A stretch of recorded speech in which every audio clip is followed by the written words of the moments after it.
Hello students, स्वागत है आप सभी का विजन क्लासेस में। आज हम लोग फिर से पढ़ेंगे मैथमेटिक्स क्लास 12 चैप्टर 3 मैट्रिक्स यानी आव्यूह के बारे में। आज हम कुछ पढ़ेंगे, मैट्रिक्स के बारे में कुछ बताएंगे। जैसे कि यहाँ पर लिख सकते हैं विषम सममित आव्यूह के मुख्य विकर्ण के सभी अवयव क्या होते हैं? शून्य होते। मतलब विषम सममित आव्यूह के जो मुख्य विकर्ण है कि सभी अवयव क्या होंगे? शून्य होंगे। पहला पॉइंट, जैसे a is equal to 0 3 minus 2 0। ये देखा जाए, ये जो मुख्य विकर्ण है ये तुम्हारा क्या है? 0 है। तो एक मैट्रिक्स है, अगर इनके मुख्य विकर्ण 0 हो तो हमारा क्या होता है? विषम सममित आव्यूह। ठीक है ना? तो किसी अगर आव्यूह के मुख्य विकर्ण अगर 0 हो तो वो तुम्हारा विषम सममित आव्यूह होता है। जिस तरह से और एग्जांपल दे सकते हैं, a इज इक्वल टू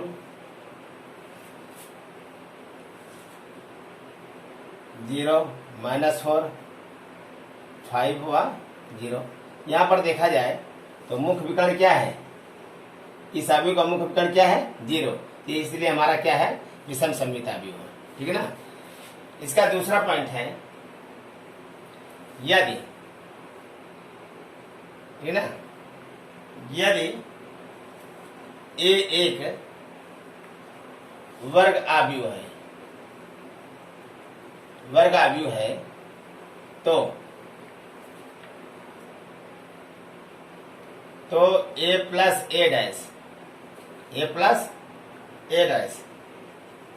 एक सममित आव्यूह होगा। एक सममित आव्यूह होगा। दूसरा, यदि a एक वर्ग आव्यूह है तो a माइनस a डैश एक विषम सममित आव्यूह होगा।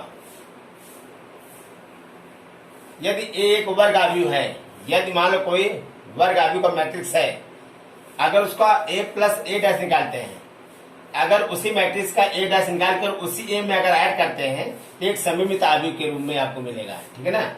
यदि एक वर्ग आव्यूह है तो उसी मैट्रिक्स में a डैश को अगर माइनस करते हैं तो एक विषम सममित आव्यूह के रूप में मिलेगा। ठीक है ना? इसी तरह से ये आपको पॉइंट ध्यान देना होगा। कुछ ऐसे पॉइंट हैं जो आपको जानना बहुत जरूरी है। बात समझ में आ गई नहीं? जिस तरह से अगर हम आपको बताना चाहेंगे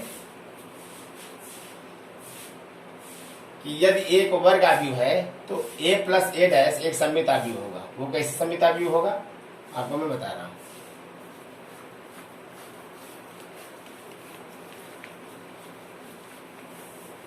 मान लो कोई एक वर्ग आव्यूह लेते हैं,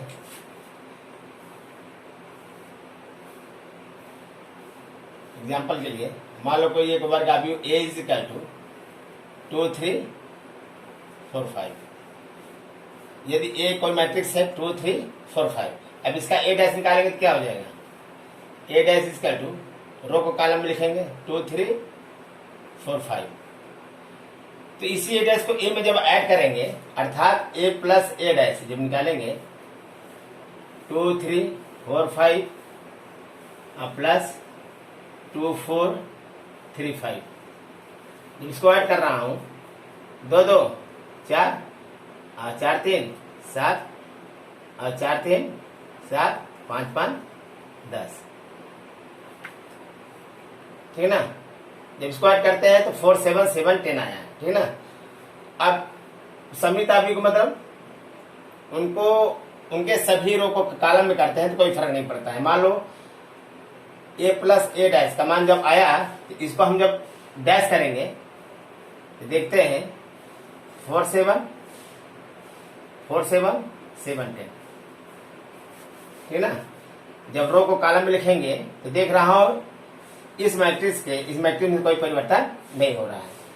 अर्थात अगर कोई मैट्रिक्स ए है, अगर उसका ए डैश निकालते हैं फिर उनको ऐड करते हैं तो एक सिमेट्रिक मैट्रिक्स होगा, एक सममित आव्यूह होगा। सममित आव्यूह का मतलब उसे मैट्रिक्स का जब ए डैश करते हैं परिवर्त आव्यूह निकालते हैं तो उस मैट्रिक्स में कोई फर्क नहीं पड़ता है।